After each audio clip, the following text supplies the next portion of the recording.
Hello everyone, this is Ankana Roy creations. তো এটা হচ্ছে আমার একটা ইউটিউব চ্যানেল যেটা তোমরা দেখো।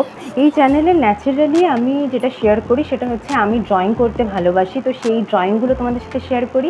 আর আমি গান করতেও ভালোবাসি, তো যতটুকু যা করি আমি সেটা তোমাদের সাথে শেয়ার করি। এটা হচ্ছে আমার ব্লগিং চ্যানেল নয়, বাট রিসেন্টলি আমি ভেবেছি যে আমি কিছু কিছু ব্লগ এখানে শেয়ার করব। মানে যেগুলো হচ্ছে ইম্পর্টেন্ট কিছু, যদি কোনো কিছু ভালো কোথাও আমি যাই, কোথাও ঘুরতে গেলাম, তো সেই সমস্ত কিছু আমি তোমাদের সাথে শেয়ার করব। ডেলি হয়তো পারবো না, বাট মাঝে মধ্যে যদি কোথাও যাই, কোথাও ঘুরতে যাই, তো সেই সমস্ত জিনিসগুলো আমি তোমাদের সাথে শেয়ার করব ভেবেছি। এটা রিয়েলাইজেশনটা আমার হয়েছে রিসেন্ট, পুজো আসছে, পুজোর আগে আমি একটা জায়গায় ঘুরতে যাচ্ছি। তো সেখানে অনেক ভালো ভালো জায়গায় যাব, জিনিসপত্র দেখব, তো সেই সমস্ত কিছু আমার মনে হয়েছে যে আমি তোমাদের সাথে শেয়ার করি। সেটা ক্যামেরাবন্দি করতে চাই এবং সেটা আমি রেখে দিতে চাই যাতে আমি পরেও সেটা অ্যাজ আ মেমোরি সেটাকে আমি দেখতে পারি। তো সেই জন্য আমি ভেবেছি যে আমি কিছু কিছু ছোটো ছোটো ব্লগ তোমাদের সাথে শেয়ার করব। তো তোমরা দেখো, I am not a experienced blogger, তো আমার চেষ্টা করব যতটুকু পারি, যেভাবে পারি একটু শেয়ার করা তোমাদের সাথে। তো তোমরা দেখতে থাকো, তোমাদের কেমন লাগছে জানিও, অবশ্যই ভালোবাসা দিও। তো চলো দেখতে থাকো।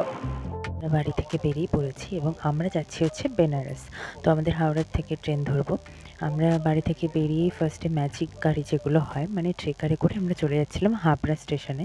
বিকজ আমাদের যে স্টেশন থেকে যে ট্রেনে করে আমরা যাব, সেই ট্রেনটা যখন ছাড়ে সেটা সকালের দিকে, আর দুপুরের দিকে কোনো ট্রেন নেই। আর আমাদের হাওড়া থেকে ট্রেন ছিল হচ্ছে 7:15 নাগাদ। তো সেই জন্য আমাদের দুপুরের দিকে গেলেই ভালো হয়, নাহলে ওই সময় অনেকটা বসে থাকতে হবে অনেকটা সময়। তো তাই আমরা চলে এসেছিলাম হাবড়াতে, এবং হাবড়া থেকে আমরা ধরবো হচ্ছে মাঝেরহাট লোকাল। আর আমরা ভেবেছিলাম যে আমরা বিবাদীবাগ স্টেশনে ওখানে নামবো ওই ট্রেনটা করে, এবং তারপরে সেখান থেকে আমরা লঞ্চে করে চলে যাব হাওড়া স্টেশনে। তো তারই মাঝখানে দেখো, বাগবাজার স্টেশনটা যখন যাচ্ছি, বাগবাজারের যে গঙ্গা কী সুন্দর লাগছে। তারপরে আমরা চলে গিয়েছিলাম ফেরিঘাটে এবং সেখান থেকে লঞ্চ ধরার জন্য ওয়েট করছিলাম। সেখান থেকে আমরা লঞ্চে উঠে তারপর চলে গেলাম হচ্ছে হাওড়া স্টেশনে। I know you told your friend you're not okay, and tell me what's wrong and why you never. আমরা পৌঁছে গিয়েছি হাওড়ার ফেরিঘাটে। আমরা অনেকটা আগেই পৌঁছে গেছিলাম, প্রায় 4:30 নাগাদ। তো আমাদের অনেকটা টাইমই বসে থাকতে হবে, বাট কিছু করার ছিল না, কারণ আমাদের ওখান থেকে ওই ট্রেনটা না ধরলে আমাদের আরও লেট হয়ে যেত। তো সেই সময় ওই আগে থেকেই আমাদের বেরোতে হতো, বিকজ তারপরে আর কোনো ট্রেন ছিল না। তারপর আমরা লেমন টি খেলাম আর তার সাথে সিঙ্গারা খেলাম, দিয়ে সবাই মিলে একটু গল্প করলাম, কারণ আমাদের হাতে অনেকটাই টাইম ছিল। তারপরে 7টা নাগাদ আমরা ট্রেনে উঠেছিলাম। আমাদের ট্রেনের টাইম ছিল ছাড়া 7:15। আমরা হাওড়া অমৃতসর মেলে উঠে গেছি। সেটা হচ্ছে 7:15 থেকে আমরা হাওড়া স্টেশন থেকে উঠেছি সন্ধে। আর 9:15-তে আমরা যাচ্ছি বেনারস। তো 9:15-তে হচ্ছে আমাদের বেনারসে পৌঁছানোর টাইম। তো এখন বর্ধমান স্টেশন ছাড়লাম, 8:36 বাজে। তো বর্ধমান স্টেশন ছেড়েছি, আর কালকে সকাল 9:15-তে আমরা ওখানে পৌঁছচ্ছি। আমরা বুক করেছিলাম হচ্ছে AC 3 টায়ার। ওখানে আমরা সিট বুক করেছিলাম। তো অ্যাজ ইউজুয়াল যেমন থাকে 2 টায়ার, 1 টায়ার আর 3 টায়ার। 2 টায়ারে হচ্ছে দুটো থাকে, লোয়ার আর আপার, আর 1 টায়ারেও একটা থাকে, আর 3 টায়ারে হচ্ছে আপার, মিডিল, লোয়ার তিনটে থাকে, যেরকম থাকে আর কি। তো সেক্ষেত্রে আমরা যেটা বুক করেছিলাম 3 টায়ারে বুক করেছিলাম, AC 3 টায়ার। তো এখন বাজে হচ্ছে 9টা, আর আমরা এই সময় ডিনার সেরে নিচ্ছি। আমরা হাওড়া স্টেশন থেকে কিনে নিয়েছিলাম ভেজ চাউমিন, বিকজ ট্রেনের মধ্যে কেমন কি খাবার পাওয়া যাবে না যাবে এই অনিশ্চয়তার জন্য আমরা হাওড়া স্টেশন থেকেই প্যাকিং করে নিয়েছিলাম ভেজ চাউমিন। তো সকাল হয়ে গিয়েছে। এমনিতেই ন্যাচারালি আমার এরকম দূরপাল্লার কোনো ট্রেনে জার্নি হলে ঘুম খুব একটা হয় না রাতে। তো সারা রাত মোটামুটি জেগেই ছিলাম। তো সকাল সকাল আমি বসে বসে জাস্ট বাইরের দৃশ্য দেখছিলাম যে ভিউটা কেমন দেখাচ্ছে। এরপর যখন বারাণসীর কাছে চলে আসলাম, মানে হচ্ছে বারাণসীর আগের স্টেশন হচ্ছে কাশী। তো সেখানকার গঙ্গা, মানে যখন ট্রেনটা ব্রিজ দিয়ে ক্রস করছে, তো পুরো গঙ্গাটা সেখান থেকে দেখা যাচ্ছিলো। পুরো অপূর্ব একটা দৃশ্য, খুবই ভালো লাগছিল দেখতে, কারণ পুরো ট্রেন থেকে হচ্ছে পুরো গঙ্গার ভিউটা দেখা যাচ্ছিল। I know you told your friend you're not okay, and tell me what's wrong and why you never said you felt that way.